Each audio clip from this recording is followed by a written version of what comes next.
wala kayong kotse, wala kayong pera, kayong nakatira sa kung saan lang na pwede kayong patayin. Dapat kayong manindigan. Marcos resign! Marcos resign! Marcos resign! Hindi ba tayo na-challenge, naka-wheelchair na po si Tita Tess de Luz at siya po ay senior citizen. Ang buhay po niya at ng kanyang pamilya ibinuwis nila sa Communist Party of the Philippines, sa New People's Army at sa NDF. Kagaya ni Ka Eric, ako po 21 years sa CPP, NPA, NDF. Si Tita Tess de Luz, buong kapatid niya, buong pamilya ay nag-NPA, nag-Communist Party. Pero ngayon nananawagan, sobra-sobra na ito.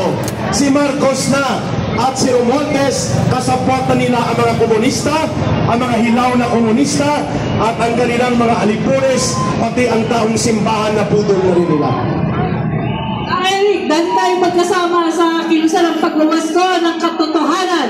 Ngayon, kilusan ng pagwawasto ng kamalian at kabulukan ng Marcos, gobyerno ni Marcos. Kaya kayong mga pulis, officers, ang tatay ko ang naging boss ng mga pulis ng panahon ni Magsaysay, konsehal. Alam ko kung gaano kababait kayo at may mga pamilya ko, may mga kapatid kayo. Huwag ninyong hayaan i-recruit ng Makabayan Bloc. Huwag ninyong hayaan i-recruit ng komunista.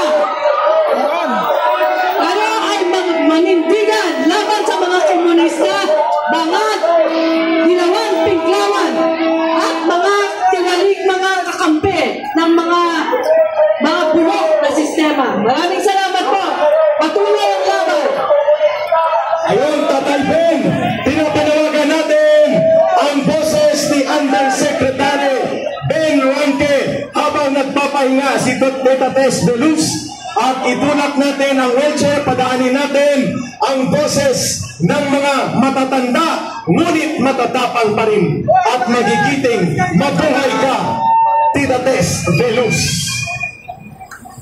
Ang mga komunista ang nanggugulo sa ating bayan. Kahit sinong presidente, ginugulo nila. Kaya hindi tayo masenso dahil sila ang manggugulo.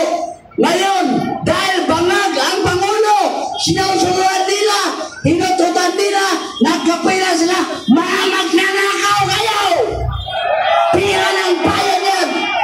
Bilang former undersecretary ng nakaraang administrasyon, bakit ang ating mga gabinete ngayon hindi sabihan ang presidente na bumaba ka na dahil wala ka na sa tinong wala ka na Bongbong Marcos sa matinong pag-iisip, bumaba kaya. Yan ang gawin ninyo mga gabinete. Cabinet members, I challenge you, withdraw your support to the Bangag Buang walay utok na presidente dahil siya po ay isang national security threat. Nagkagulo ang ating bayan, sinasakyan ng mga komunista upang ang kanilang klaseng gobyerno na mamatay tao, sila ang manantilit dito sa bansa.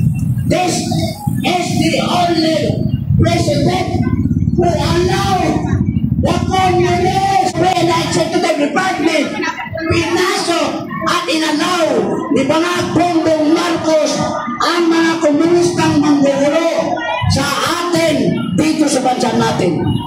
Kahit sino pa ang mga presidente sa ating bansa, ginugulo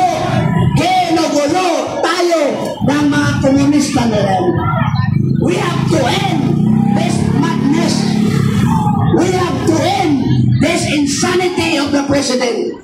Let us call for Bangag Bongbong Marcos to step down and let somebody who will be that somebody is to lead this country so that we will be redeemed by the administration Bangag Bongbong Marcos na magnanakaw. Lahat na mga kasapyo niya magnanakaw.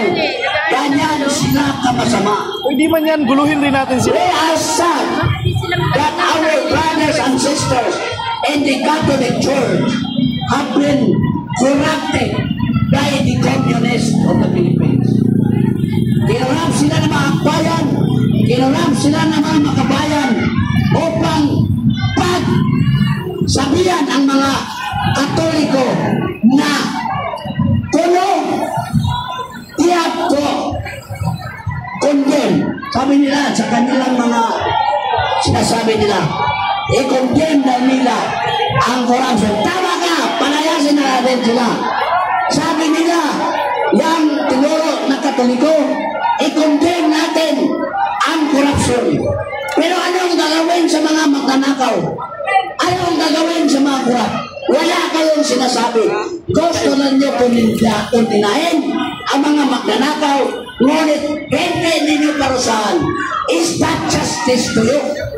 Justice sa kayang hiningin ninyo? Na nagmamarcha kayo, pinupuno ninyo ang People Power Monument, pero ang sabi ninyo, kondinasyon lang. Not just condemnation. Let justice win. Kung sino yung sinasabi ninyong kurap, dahil hindi naman ninyo sinasabi na si Marcos, kung sino ang sinasabihan ninyong kurap, palayasin nyo. Walang silbi yung papapainit-init ninyo dyan. Kung hindi ninyo sasabihin, Marcos alis dyan. Wala kayong karapatan. Wala kayong karapatan magmarcha at kondinahon si Marcos, kung hindi ninyo palayasin. Nagsasayang lang kayo ng inyong mga resources, nagsasayang ng energy, nagsasayang ng inyong mga kabataan, biulit man yan. Pero bali ang inyong mga pagluwala. You are guided. Maitim na budi ang nag-guide sa inyo para kayo, huwag condemning. I-condemn daw ninyo. Sabi ng mga pare, i-condemn ang magnanakaw. Pero hindi kayo nagpaparusa sa mga magnanakaw. Is that the way the Filipinos ituro niya sa kanila? Na condemn lang ang mga magnanakaw, pero hindi natin parusahan? Ano ang klase kayong mga tao? Bangag na ba din kayo? Na bangag na ba kayo? Bakit hindi ninyo isigaw, Marcos alis dyan, Marcos resign? May pag-iusap kami sa polis. Chet, nakikiusap ako si Kaya Eric po ito. Pag tinatabunan nyo ang aming placards, sabang yung sa kabila, nakalantad ang placards, hindi naman pwede po yan. Hindi na makikita ang placards namin, no? So, baka tingnan nyo yun kasi wala ng placards, eh. Nakakapulahan. Sila po ang komunista. Ang placards natin nilabas nyo. Ang komunista. Ang Marcos resign, nilabas nyo. Ilabas ang Marcos resign. Bakit tayo tinatabunan ng Marcos resign? Ilabas nyo po ang Marcos resign. Komunista. Itaas po ninyo. Hindi natin ulihin. Hindi natin kalaban ng mga pulis. Ano na bang nangyari? Hayaan na lang kami, sila lang ako nagrarally din. Yan ang mga kaibahan nila sa amin. Sila ang dapat alasin. Ilabas ang Marcos resign.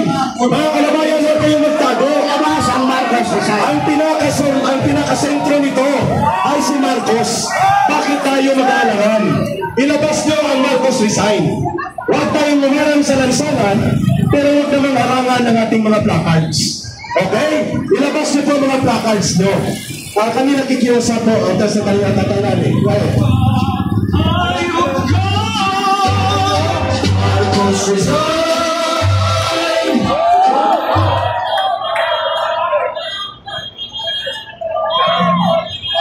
Alam nyo, kitang-kita sa placard pa lang, pera ng bayan ang pinagastos nila dyan. 25% ang porsyento ng party list nila sa lahat ng proyekto ng ating gobyerno. Ang nagpondo ng rally nila ngayon dyan ay pera galing sa nakaw ng ating presidente. Ang sino man kumakampi, nagtatago sa magnanakaw ay magnanakaw na rin.